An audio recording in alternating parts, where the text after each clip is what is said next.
Gonzaga. I am with Edmund Perlas. Pacific Rim Video. We are here at Casino Filipina with the lovely Angeline Quinto. Kumusta? Hi, Brother Peter. Okay lang. Amen. Joke lang. Joke lang. So you're back here in the U.S. You've only been, it was a few weeks ago na andito for ASAP, right? Yes, last month po. Tapos now you're back here. How exciting to be back here in Southern California? Every time naman na nalalaman kong babalik ako dito, sobrang excited ako. So, kahit na wala pang ilang buwan nung nanggaling po kami dito after ng ASAP Live in LA, so ngayon excited naman po ako para sa mga solo shows ko here. So, thank you sa mga kapamilya natin na talagang sumusuporta po sa akin hanggang ngayon. Okay, what do you want to say? Yeah, so diba this is, you have 3 concerts here in America. Then last Saturday yung sa Pala Casino. Sa Pala po. Yeah, how was it like with John Cicada? Si Mr. John Cicada, ang pogi pala niya sa personal. First time ko kasi siyang makatrabaho at makita po, makilala in person. So, ako naman natutuwa at kahit papaano po napaunlakan niya pong mag-guest doon sa show ko sa Pala Casino. Well, meron kang favorite song kay John Cicada? Actually kasi hindi ko po naabutan siya.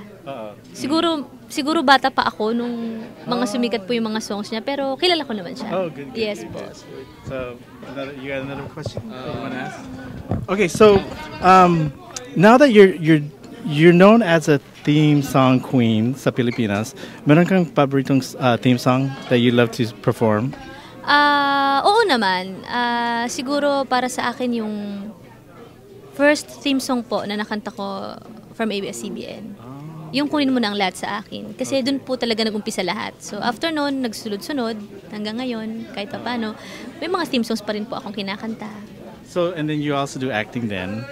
Minsan lang. Minsan. So gusto mo mag-acting, mas maraming acting sa movies? O Mas priority ko pa rin po ang singing, syempre. Kasi yun naman po talaga ang unang trabaho na nakita sa akin ng mga tao. At yun talaga yung priority ko kahit noong umpisa po. Aside from mga theme songs, meron kang favorite na non-theme song? Kanta naman na hindi ko kinanta as theme song. Kahit pop song, kahit anong song, gano'n. Okay, na hindi theme song, hindi pang opo, kanta ni Miss Regine Velasquez. Merong You Are My Song po.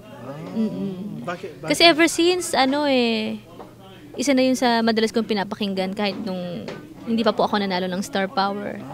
So, minsan nga, sabi ko sa sarili ko, sana magkaroon naman ng teleserye na ito yung maging theme song para magkaroon naman ako ng sarili kong version po. Kaya lang naunahan ako ni Eric kasi ginamit po ito na theme song sa movie ni Coco tsaka ni Julian na si Eric Santos naman yung kumanta. So, siya yung nauna. Also, talking about Eric, kung magka-concert kayo, what's a favorite song you would like to do it with him? For me po, yung Forever. Forever. Kasi every time na kinakanta po talaga namin yung Forever, kahit wala kami sa mood, parang ang dali-dali para sa amin. Siguro kasi nakaka-relate kami pareho. Ang arte? Anong relate?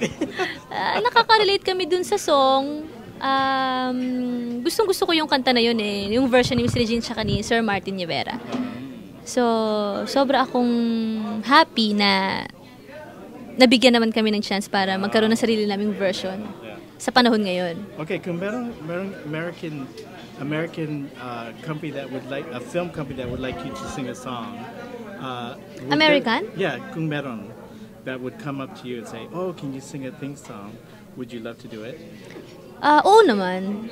Bakit naman po hindi? Kung hindi naman ako mahihirapan at wala naman po akong masasagasaan na trabaho sa Pilipinas, syempre, bibigyan ko talaga ng time yun. Anyway, malapit na yung Pasko, gano'n. So, excited ka na rin, I'm sure, for that season. Ano ba yung plans mo for this Christmas? Christmas po, kasi ang alam ko, meron po akong trabaho niyan excited ako sa New Year din. Kasi mag-New Year po kami ng family ko sa Hong Kong. So, ito yung first time kong makapunta ng Hong Kong. First time makapunta ng mama ko out of the country po. ito talaga yung nilook forward ko ngayong taon. Bago matapos yung taon po. So, excited ako para sa mama ko din. So, meron kang favorite songs to sing Old Lang Syne or for when New Year's? You guys have any songs that you like to sing? Para saan po? Christmas song. Christmas song. Or Favorite New Year's Meron song? akong Christmas song, Give Love on Christmas Day. Kasi ang happy lang nung feel nung song, nakakatuwa. Tuwing naririnig ko yan, parang ang saya-saya lang ng buhay ko. So, ayoko kasing makarinig ng Christmas song na medyo malungkot. Diba nga dapat kapag Christmas Day o papalapit ng Christmas, dapat masaya lang lahat. So, kahit hindi buo yung family ko, at least yung napapakinggan kong kanta, masaya pa din. What's your favorite paboritong food mo? Sinigang na baka. Sinigang baka. Your favorite dessert? Ice cream po. Ice cream. Your favorite, do you like pizza? Not really. Not really? So you don't have a favorite topping? Wala. Okay, so favorite Filipino dessert? Lollipop. Candy. And then when you're here in Los Angeles, what's the favorite place to go to every time you're here? Ano bang actually hindi ako masyadong nakakapasyal dito eh. Talaga? Opo, every time na pupunta ako ng LA, lagi lang po ako nag-show, tapos mga malls. Yun lang. Ang pinaka-favorite kong puntahan dito, Macy's. Oh, Macy's. Okay. Kasi mura doon. Maraming. You can go to the outlet malls. Nagpupunta kayo. Outlets, ang napuntahan ko po ay Cabazon. Cabazon. Oo. Yeah. Kaya lang kasi 2 hours drive po, 'di ba? So medyo malayo. Kapag merong akong enough na time, dumadayo ako doon. Ayun. Well, maybe next time you're here, we can show you around LA. Talaga ba? You know, the coastline, dun sa OC, sa Valley. Hindi pa ako nakapunta doon. Ayun. Oh, So, okay. pwede pa. Edwin can be your driver. Actually, siya ang driver namin. Ako Oo talaga naman. Ako talaga. Yeah. Anong favorite food mo naman dito? Magbabago ba yun? Sinigang pa rin. Sige, LA Sinigang. Yung American food, nag-try mo ng In-N-Out? Yes po. Okay. Twice na. Twice na? Mm-mm. Gusto mo? Okay lang. Ang laki kasi ng burger eh. So, hindi ko maubos ang isang burger. So, pag marami lang kami, enjoy naman. Okay. So lastly, I know you have a lot of fans and you get ready. Pupunta kayo sa San Francisco. What would you like to say to your fans and hopefully new fans here in the US and all over the world? Sa mga new fans din. Oo.